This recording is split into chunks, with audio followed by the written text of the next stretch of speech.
নমস্কার বন্ধুরা, কৌশিক কিচেনে আপনাদের সবাইকে স্বাগতম। আমি 5 পিস পাবদা মাছ নিয়েছি। আমি 1 চামচ হলুদ দিয়ে দেবো, 1 চামচ নুন দিয়ে দেবো। 25 গ্রাম আমি টক দই নিয়েছি। খুব সুন্দর করে আমি ফাটিয়ে নিয়েছি। টক দইটা আমি আস্তে আস্তে করে মাছের গায়ে লাগিয়ে দেবো। বন্ধুরা, আমি 1 চামচ হলুদ দিয়েছি, 1 চামচ নুন, 1 চামচ জিরের গুঁড়ো, 1 চামচ ঝাল লঙ্কার গুঁড়ো আর 1 চামচ কাশ্মীরি লঙ্কার গুঁড়ো। এটা দিয়ে দেবো আমি সামান্য একটুখানি জল। 1 চামচ ধনের গুঁড়ো দিলাম। তেল আমাদের খুব সুন্দর গরম হয়ে গেছে। আমি দিয়ে দেবো সামান্য একটু কালো জিরে আর 2টো শুকনো লঙ্কা। এবারে আমরা যে মিশ্রণটা বানিয়েছিলাম সেটা আমি দিয়ে দেবো।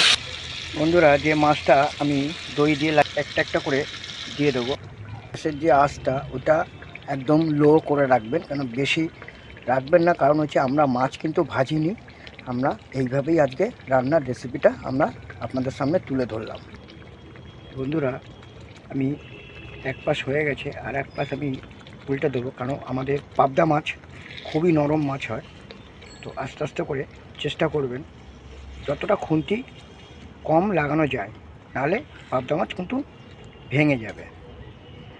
আর অতি অবশ্য বলবেন যে আমার রান্নাটা কেমন লাগলো, অতি অবশ্য কমেন্ট করে জানাবেন। আমি 150 গ্রাম জল গরম করে রেখে দিয়েছিলাম। আমি এটা উপর থেকে আস্তে আস্তে করে দিয়ে দেবো। বন্ধুরা, আমাদের নিরামিষ দই পাবদা হয়ে গেছে। ভালো লাগলে অতি অবশ্য লাইক, কমেন্ট, শেয়ার, সাবস্ক্রাইব করতে ভুলবেন না। নমস্কার।